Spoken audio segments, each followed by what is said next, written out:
करके ये लीला करता हुआ अपना निर्वाह करके दिखाता है। ऋग्वेद मंडल नंबर 1 सूक्त नंबर 31 मंत्र नंबर 17 में। तो फिर परमात्मा ने वो वाणी आज से 600 वर्ष पहले अपने मुख कमल से गीता जी अध्याय नंबर 4 के श्लोक नंबर 32 में जिसके विषय में कहा है कि धार्मिक यज्ञों यानी अनुष्ठानों की अत्यधिक जानकारी, विस्तार के साथ सत्य जानकारी, सही जानकारी ब्रह्मणे मुखे, ब्रह्मणे माने सच्चिदानंद घन ब्रह्म, मुखे माने उसके मुखारविंद से उच्चारित वाणी में बिल्कुल विस्तार से कही गई है। वो तत्व ज्ञान है। उसको जानने के बाद फिर सभी कर्म समाप्त हो जाएंगे, यानी डले डोने बंद हो जाएंगे, गलत साधना आप नहीं करोगे। परमेश्वर कबीर देव जी उस समय कहा करते थे इन नकली गुरु आचार्यों से, मंडलेश्वरों से, कि तुम जनता को गुमराह कर रहे हो, तुम कह रहे हो कि ब्रह्मा विष्णु महेश के कोई माता पिता नहीं।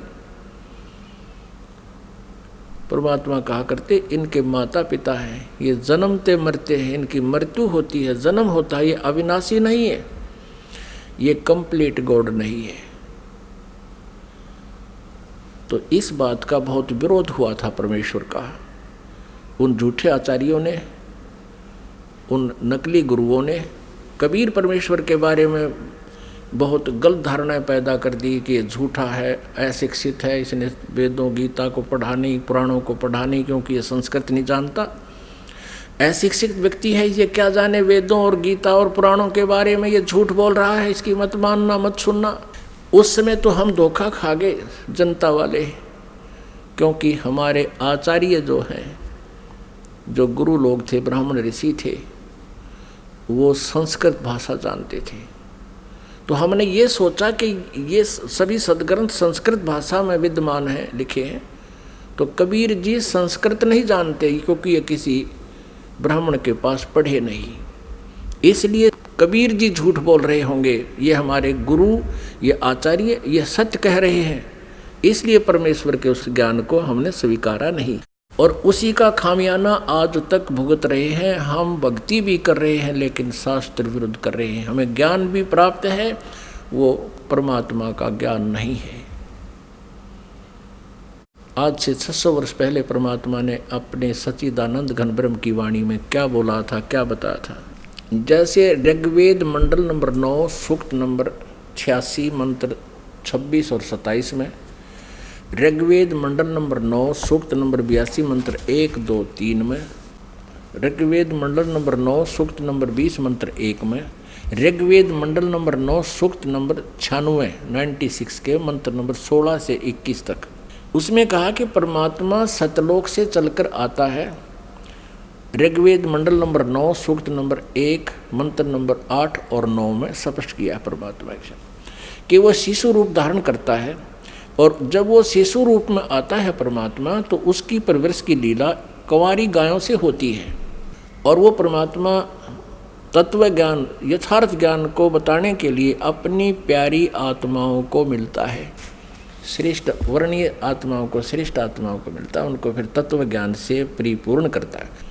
उसी आधार से परमात्मा जो लीला किया ही करते हैं, उसी तरह करते हुए आदरणीय धर्मदास साहिब जी को मिले। अच्छी आत्माओं में से किन किन अच्छी आत्माओं को मिले? आदरणीय धर्मदास साहिब जी को मिले, आदरणीय मलुकदास साहिब जी को मिले, आदरणीय दादूदास साहिब जी को मिले, आदरणीय नानक साहिब जी को मिले, आदरणीय गरीबदास साहिब जी गांव छुडानी जिला झज्जर हरियाणा वाले को मिले, आदरणीय घीसा साहिब जी गांव खेखड़ा जिला मेरठ उत्तर प्रदेश वाले को मिले।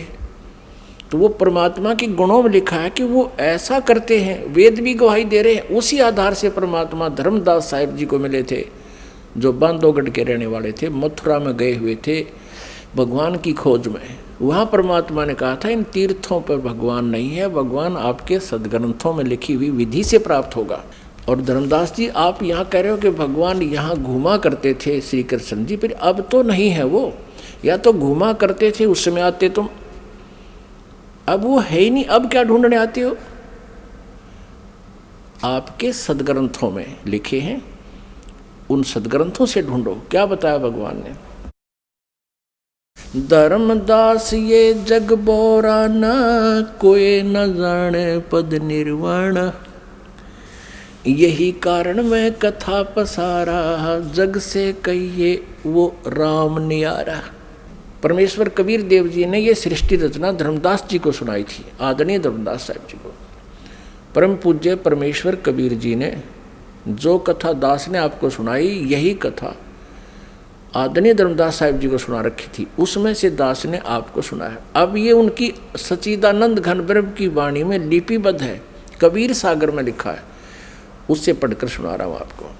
वो कबीर वाणी कहलाती है, सच्चिदानंद घन ब्रह्म की वाणी कहलाती है, जिसके विषय में गीता जी अध्याय नंबर 4 के श्लोक नंबर 32 में कहा है कि वो सच्चिदानंद घन ब्रह्म की मुखारविंद से उतरित उस अमर वाणी में, कबीर वाणी में लिखा है।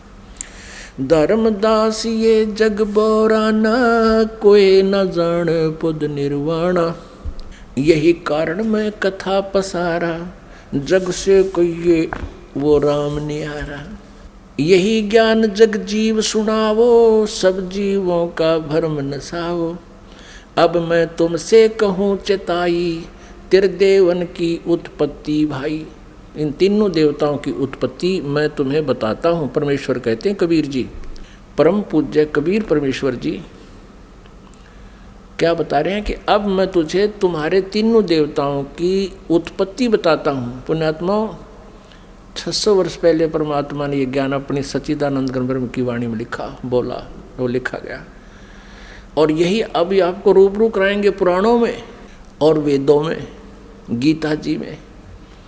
आप दांतों तले उंगली दबाओगे कि सचमुच है भगवान ने हमारे को कैसा मूर्ख बना रखा था नकली आचार्यों ने, गुरुओं ने।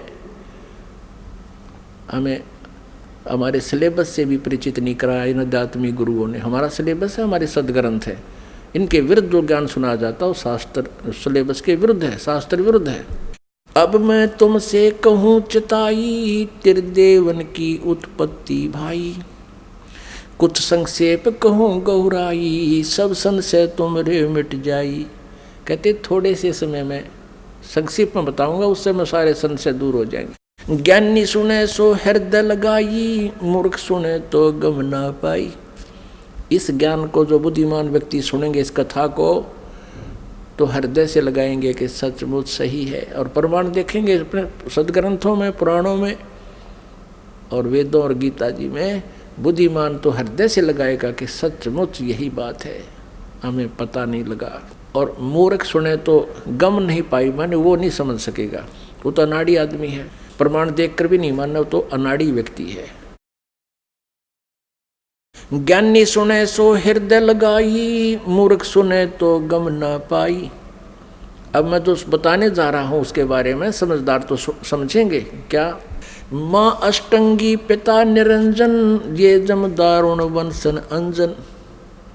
ब्रह्मा श्री विष्णु श्री शिव जी के माता तो अष्टंगी या दुर्गा है, और पिता ये ज्योत निरंजन क्षर पुरुष क्षर ब्रह्म ये काल है।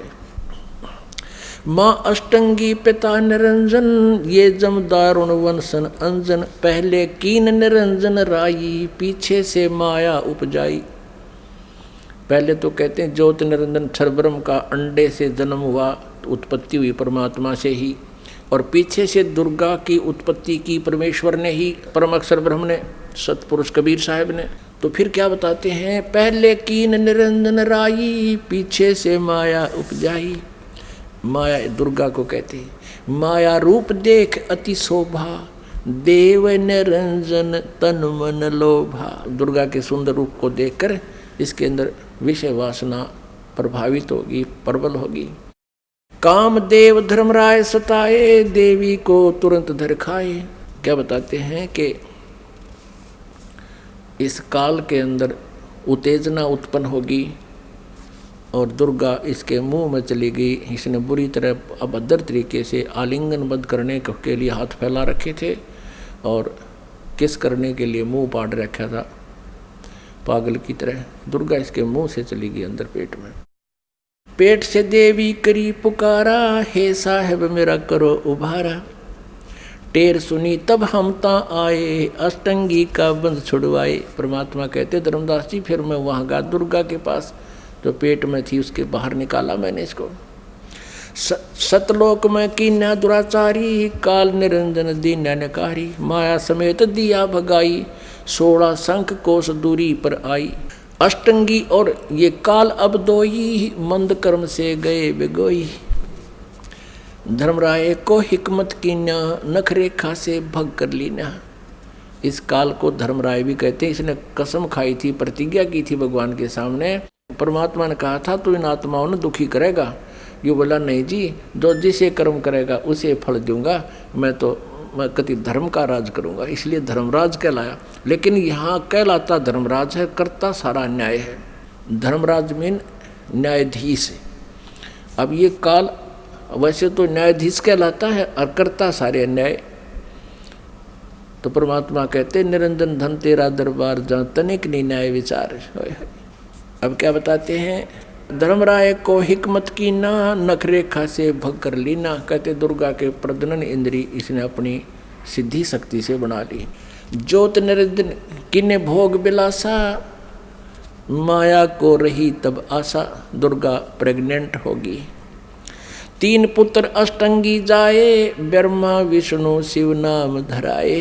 ओए होए, ये परमात्मा परमेश्वर ने स्वयं आकर के ये सारा अपने द्वारा रची हुई सृष्टि का सारा ज्ञान बताया, विधान दिया 600 वर्ष पहले। और यही आज हमारे पुराणों में आपके रूबरू कराएंगे, देखना आप हैरान रह जाओगे। 3 पुत्र अष्टंगी जाए, ब्रह्मा विष्णु शिव नाम धराए। 3 पुत्रों का जन्म होया दुर्गा से, इनका ब्रह्मा विष्णु और शिव नाम धरे गए। 3 देव विस्तार चलावे, इनमें यो जग धोखा खावे। ये तीनों देवता इस काल के एक ब्रह्मांड का संचालन कर रहे हैं और इन्हीं को सर्वेश्वर मान के ये जग धोखा खा रहा है। 3 लोक अपने सुत दीन्या, सुन निरंजन बासालीन्या। 3 लोक, पृथ्वी लोक, स्वर्ग लोक और नीचे पाताल लोक, ये तीनों लोक अपने पुत्रों को देकर ये स्वयं शून्य में, शिखर में, एकांत स्थान पर गुप्त रहता है। गीता जी अध्याय नंबर 7 के श्लोक नंबर 24 और 25 में स्वयं कहता है, श्री कृष्ण में बोल रहा है ये काल प्रवेश करके, कहता है ये मूर्ख समुदाय मुझे उस अव्यक्त को व्यक्तिम आपनम मन्यते, मुझे मनुष्य शरीर में आया हुआ मानते हैं, कृष्ण मान रहे, मैं आई एम नॉट कृष्ण। और ये कहता है कि मैं कभी किसी के समक्ष नहीं आता, ये मेरा अनुत्तम यानी घटिया नियम है मेरा। अब जो भगवान, अब जो पिता पुत्रों के भी सामने नहीं आता, उनसे भी छुप के रहता है, तो उसमें कोई दोष है, वो अच्छा नियम नहीं है उसका। इसलिए यह अनुत्तम घटिया अटल नियम लिखा, ये मेरा अटल नियम है, अविनाशी नियम है। और फिर कहता है कि मैं अपनी योग माया से छुपा रहता हूँ। इसे सीधे कहीं पर आकार में है, अव्यक्त है। अव्यक्त का अर्थ निराकार नहीं होता। जैसे बादल छा जाते हैं सूर्य के सामने तो वो हमें दिखाई नहीं देता, उसका कुछ रोशनी अवश्य थोड़ी बहुत महसूस सी होती है फिर भी, लेकिन वो हमें दिखाई नहीं देता। वो बादलों से पार अव्यक्त है, वहाँ पर साकार है। जब दिखाई देते ही वो बादल हटते ही वो साकार है। लेकिन उसको निराकार नहीं कह सकते कि भगवान दिखाई दे जब तो साकार हो जाता, ना दिखाई तो निराकार है, या कोई डेफिनेशन हुई भगवान की। वो साकार ही है पर हमें नहीं दिखता, वो अलग बात है। उसको अव्यक्त कह सकते हैं, जो दिखाई ना देता, हम देख नहीं पा रहे उसको, वो अलग बात है।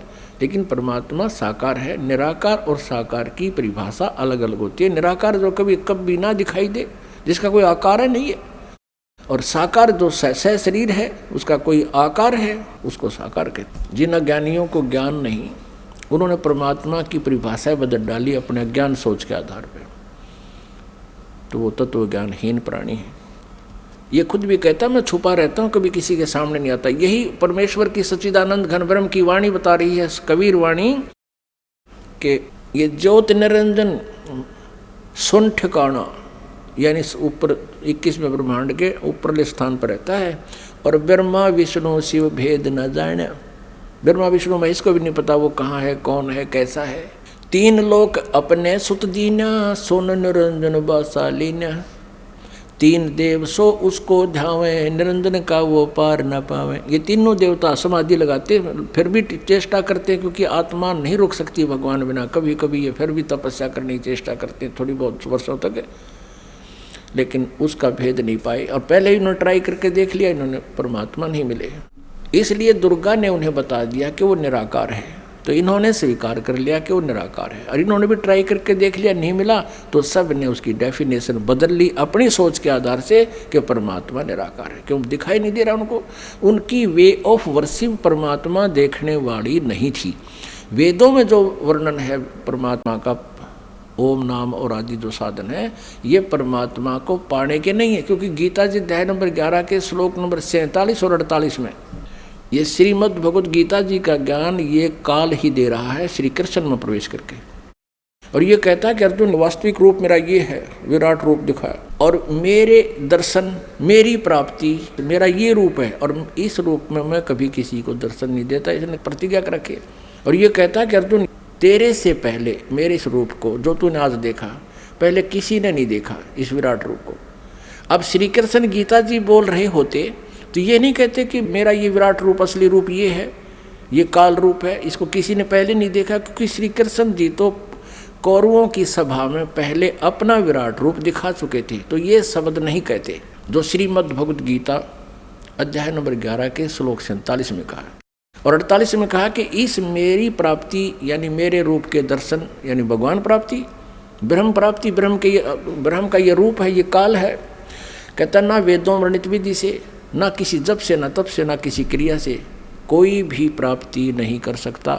इससे सिद्ध है कि गीता जी अध्याय नंबर 8 के श्लोक नंबर 13 में कहा कि ओम इति एक अक्षरम ब्रह्म व्यवहारण माम अनुसमरण, मुझ ब्रह्म का केवल ओम एक अक्षर है, इसका उच्चारण करके स्मरण करता हुआ यह प्रयाति तजन देहम, दो शरीर छोड़कर जाते समय तक स्मरण करता रहता है, तो मेरे से प्राप्त लाभ को, परम गति को प्राप्त होता है। ओम नाम से जितनी गति होनी है उसको प्राप्त करता है। तो यहाँ ये कह रहा है कि मेरी प्राप्ति ना वेदों वर्णित विधि से, ना तप से, ना जप से, ना किसी क्रिया से नहीं हो सकती।